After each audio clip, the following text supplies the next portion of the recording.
The king of the high wire is bringing his tightrope act to the Wisconsin State Fair today. Daredevil Nick Wallenda will attempt his longest ever tightrope walk. He plans to walk a 1,560-foot wire no thicker than a nickel, and he'll be more than 10 stories above the Milwaukee Mile racetrack. In his last death-defying stunt, Wallenda walked atop the Orlando Eye without a wire. You can't stop watching him when he's No, doing it. it absolutely is amazing, his talents. It scares me. Hi again, and good morning, everyone. Thanks for waking up with the Valley today. It's now 11 minutes before 7 o'clock. I'm Lisa Bedeau here with Kyle Bosch. We're starting our nonstop news and weather to the top of the hour to help you plan your day. A Fargo man is in jail after police say he ran from them in the middle of a traffic stop. West Fargo police stopped the man for an equipment violation just before midnight. Now, dispatchers told the officer that the driver had 2 possible warrants, but when the officer asked the driver to step out of his car, the driver drove off.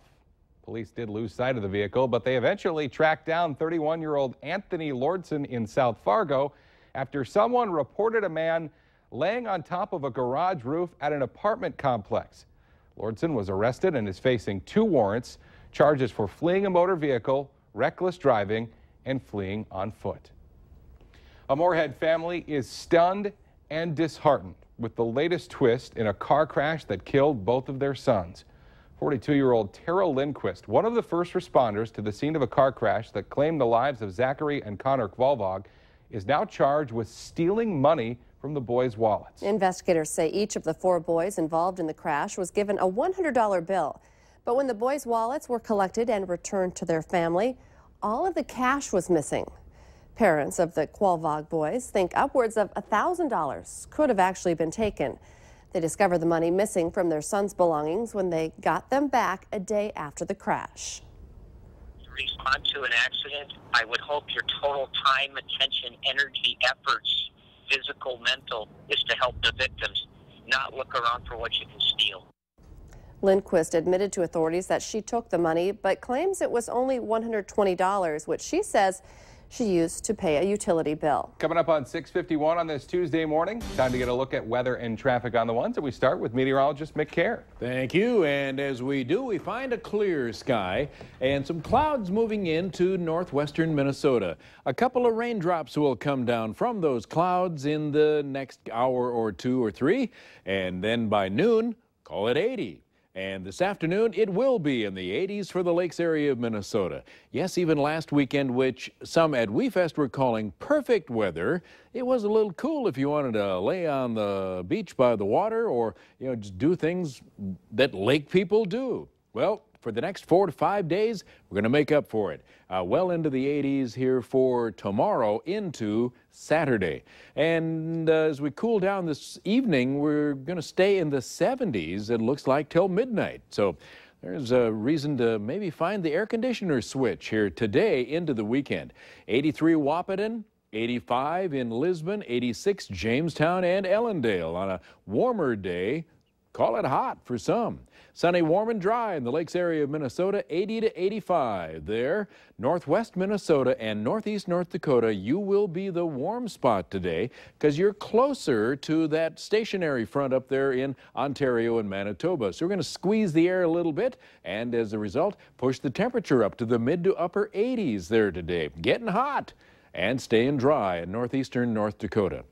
Here's a look at that shower sliding south and east. It's kind of questionable as to whether this is actually this large and this intense, just in between Winnipeg and Reynolds, but it is on the way. A few raindrops anyway for the Angle Inlet and for the Lake of the Woods area. If you're heading out to the big water, just be mindful that it will be a few raindrops there this morning. Mostly in the mid to upper 50s, some 40s and some low 60s. Grand Forks 54, the air is calm. Fargo Moorhead, ground fog south of Moorhead, the air is calm. 56 and the dew point 54, so the air temperature is cooled to the dew point, and that's why we have a little bit of ground fog. Let's get a traffic update now from Al Ahmed. Morning, man. Good morning, everyone. I've gotten out into the thick of it here northbound on Interstate 29. Traffic fairly brisk, in fact, very brisk, both north and southbound.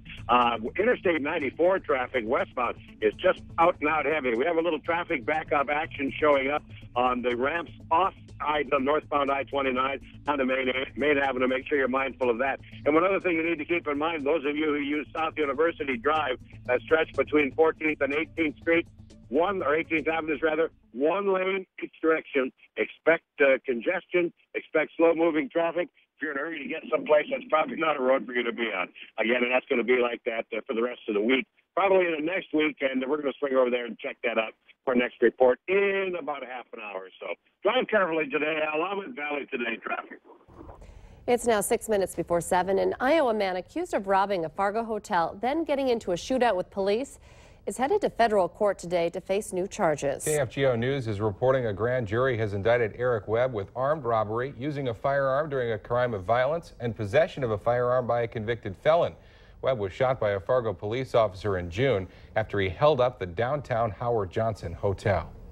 Lutheran Social Services says it is bringing nearly 350 refugees to the FM area and about 100 to Grand Forks by the end of September.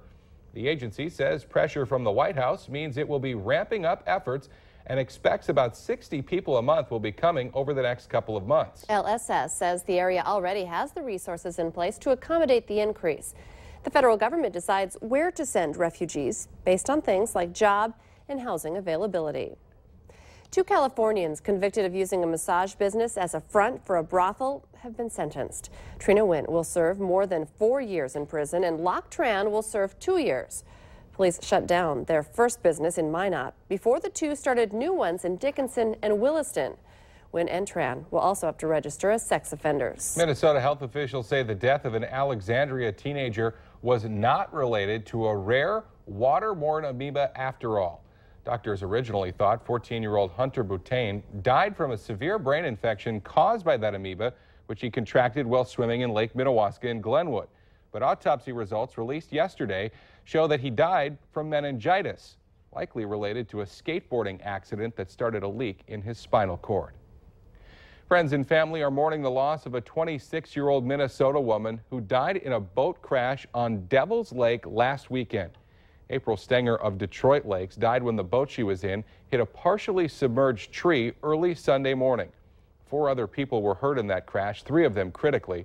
The boat was going about 30 miles per hour at the time, and police say alcohol may have been a factor. Members of the Minnesota House Bonding Committee will be in Moorhead today looking at safety issues on the 21st Street intersection at Main Avenue. A new underpass there would cost about $42 million. There's a lot of competition for that money from the state bonding bill, so Moorhead leaders are hoping to convince the bonding committee this one is worth the state's attention. People in Moorhead will be voting on a $78 million bond referendum in November.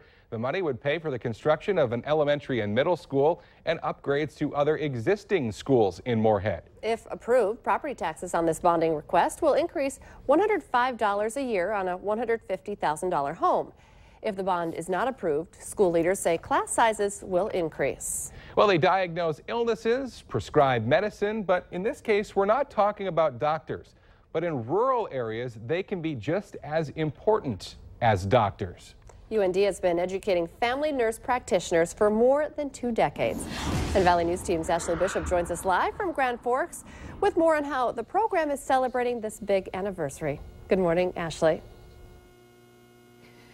Good morning, Kyle and Lisa. Family nurse practitioners are important in the rural areas. There's about 600 of them in North Dakota right now, and spread across the state, there is definitely a need for more of them. Joining me right now is the Dean of the School of Nursing, correct? Yes. Talk to me about how important is family nurse practitioners and why this program is great.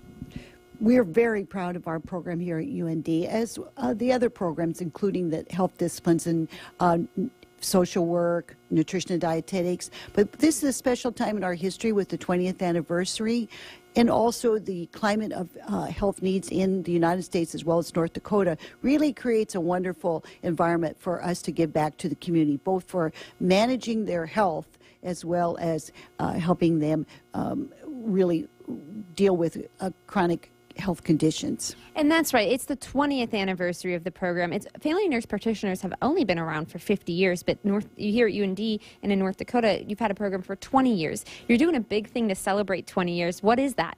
On October 10th, the university will come together with our alums, our students, our faculty, our preceptors, and our other community members. We really want to give credit also to the agencies that have worked to support the nurse practitioners, such as Valley Health, Valley Community Health, Altru, Sanford. So we're really going to all come together for a big celebration.